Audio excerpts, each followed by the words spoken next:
खुलुमबाय लोगोफोर गिबियावनो नोंथांमोनखौ गासैखौबो आंनि गोदान भिडिअ बरायबाय।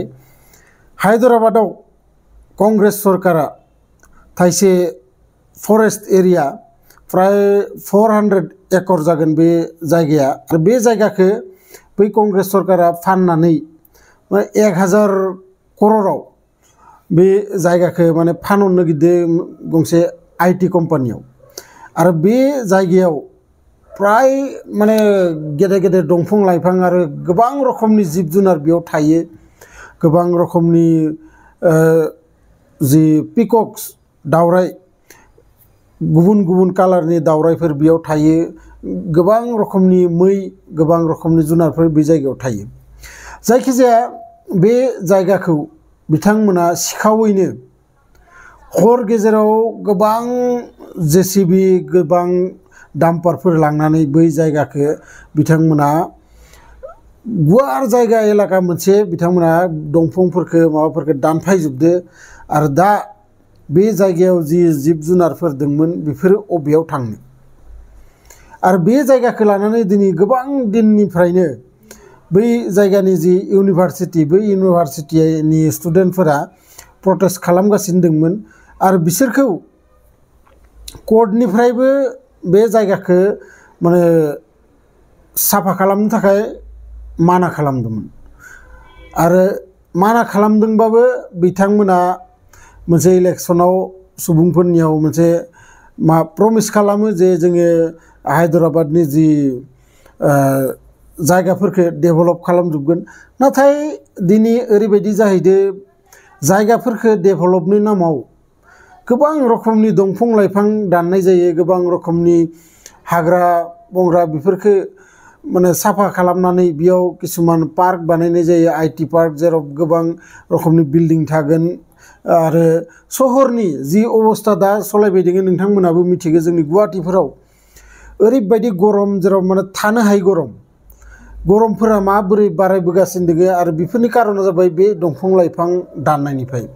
अखाफोरा खम जाबोदो माबोरै बेफोर गासैबो दंफां लाइफां दाननायनि थाखाय।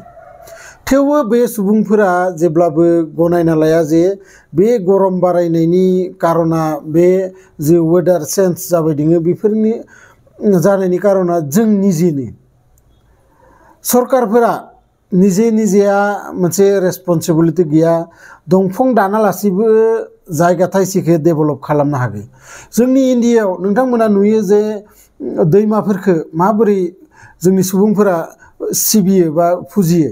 नोंथांमोना बै कुम्भ मेलायावबो नोंथांमोना नुदो जे दैमायाव माबोरै सुबुंफोरा दुगैहैयो माबोरै बेखौ फुजा खालामो। इमान करर करर सुबुंफोर बेयाव थाङो।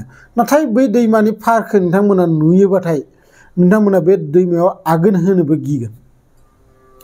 मानोना ओरैबायदि लेथ्रा खालामनानै दोनो आरो नोंथांमोना गुबुन हादोरनि फरेननि किसुमान दैमाफोरखौ नाय इमान मोजां साफायै दोनो। जिंफोराव फारफोराव खुनु रोखोमनि प्लास्टिकफोर कास्ट्राफोर गार'आ इमान साफा सुफा खालामना दोनो। नाथाय बिथांमोना बै दैमाखौ फुजियाबो बिसोरो भगबानबो मानिया बै दैमाखौ थेवबो इमान साफायै लाखियो। आरो जोङो जोंनि भारतनि सुबुंफोरा बे दैमाफोरखौ इसोर होनानै जोङो खुलुमहैयो आरो बै जायगायावनो गाज्रि खामानि मावनानै बे जायगायावनो सुहैयो जोङो। अब्ला अबेयाव थांखो बे भगबाना अबेयाव थांखो बै नोंथांनि बिसासा फोथायनाया। बेफोरबायदि खामानि दा जोंनि इन्डियायाव जागासिनो दङ जायफोरखौ माने गनायथावा। दा जेसेबां बै हाग्रा दाननायनि थाखाय बे स्टुडेन्टफोरा प्रटेस्ट खालामहैदों आरो बै प्रटेस्ट खालामनाय स्टुडेन्टफोरखौ ओरैबायदि गाज्रियै बै पुलिसफोरा बुदों जायखौ माने शुट खालामनोबो होआखै जाहाथे ससियेल मिडियानि थ्रुयै बेफोरो भाइरेल जायाथों होननानै ड्रन जाय माने उरायदों बेखौबो एरेस्ट खालामना लाना थांदों। जाय भिडिअ केमेरा खालामदों बिसोरखौ एरेस्ट खालाम। अब्ला जोंहा मा सरकारनि सायाव सैथोखौ बुंनो थाखाय जोंनि मोन्थाय गैया नामा?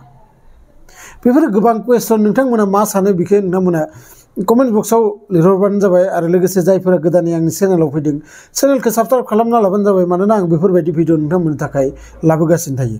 लोगो मोनगोन बिदिनो मोनसे इन्टारेस्टिं भिडिअ लानानै नेक्स्ट भिडिअआव। गोजोन्थों।